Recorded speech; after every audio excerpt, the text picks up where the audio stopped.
Oke, assalamualaikum warahmatullahi wabarakatuh. Di sini saya akan berbagi pengalaman beberapa tahun yang lalu saya pernah meminjam pinjaman online itu hampir 7, 6 sampai 7 aplikasi. Tetapi ketika saya mau mengambil uang di bank ataupun mau mengkredit mobil, masih bersih. Slik OJK saya dicek sama orang bank itu, by checking saya ternyata masih bersih. Jadi pengalaman saya ini saya akan bagikan kepada teman-teman. Ternyata tidak usah takut sama slik OJK ataupun by checking teman-teman kalau sudah meminjam di pinjaman online. Oke, seperti itu. Nah, pengalaman saya ini di tahun 2018. Oke, saya meminjam pinjaman online, namanya itu Kredit Pintar. Ada hutang sekitar 2 juta. Habis itu di aplikasi Pinmas ada hutang sekitar 1 juta. Habis itu di aplikasi Uku itu saya ada hutang sekitar 1.500.000. Habis itu Easy Cash juga punya. Saya punya hutang di Easy Cash itu sekitar 1 juta, oke. 1 juta rupiah. Sekarang nggak tahu bunganya sudah berapa, saya tidak buka lagi aplikasi-aplikasi ini. Habis itu apa ya? Pokoknya semuanya ilegal, resmi OJK. Ada 6 itu, yang sisanya itu saya tidak tahu lagi apa masih ada, apa tidak ada lagi di aplikasi di resmi yang terdaftar di OJK itu kan ada sekitar 98 aplikasi yang resmi OJK. Apakah masih ada atau tidaknya saya tidak melihat lagi, oke, karena kejadiannya sudah sangat lama, sekitar tahun 2018.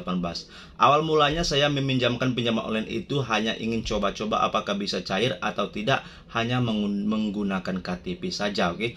Tetapi ketika saya baru mengajukan, langsung di ACC nggak sampai sekitar 10 menit, oke.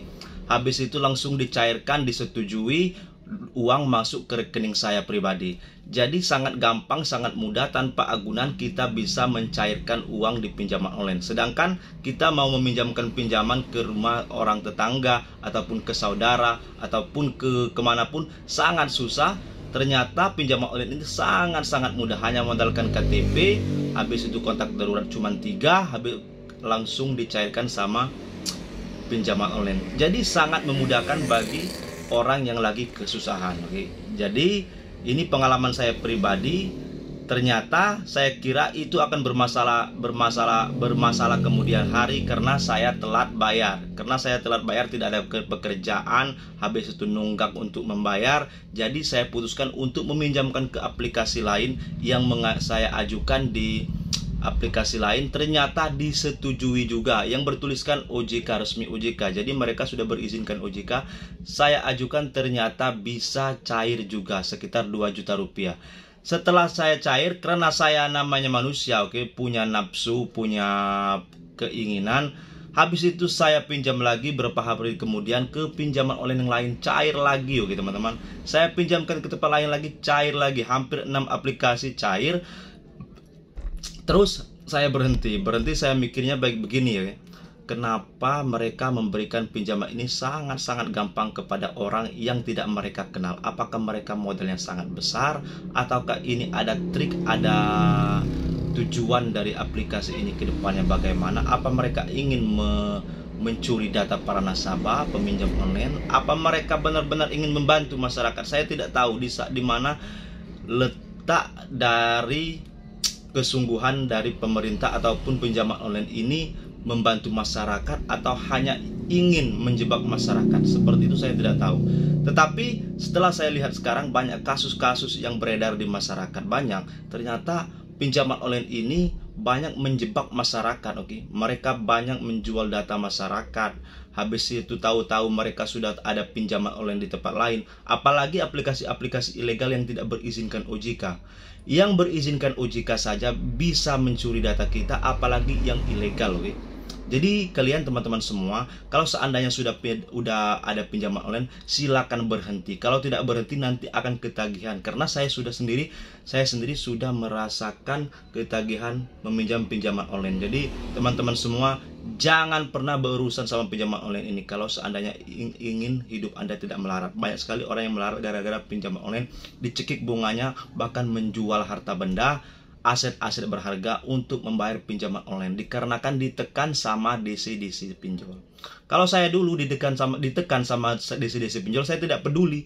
Mereka berapa kali pun mereka nelpon saya angkat cuma sekali, habis itu bertengkar, habis itu mereka telepon lagi.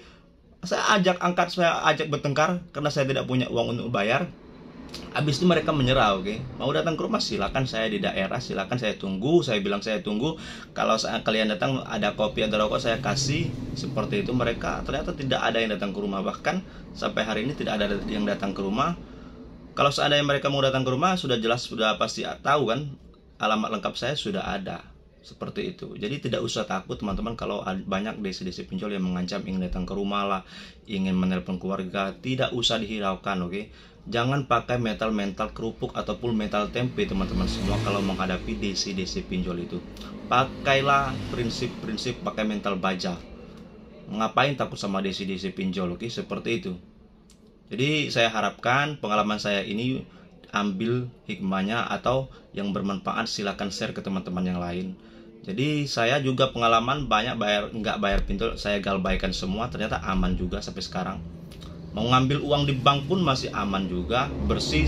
Diselidiki sama orang bank, by checking saya masih bersih. Padahal saya meminjamkan pinjaman online semuanya resmi OJK, oke. Nggak tahu tapi kalau sekarang seperti itu, oke. Seperti.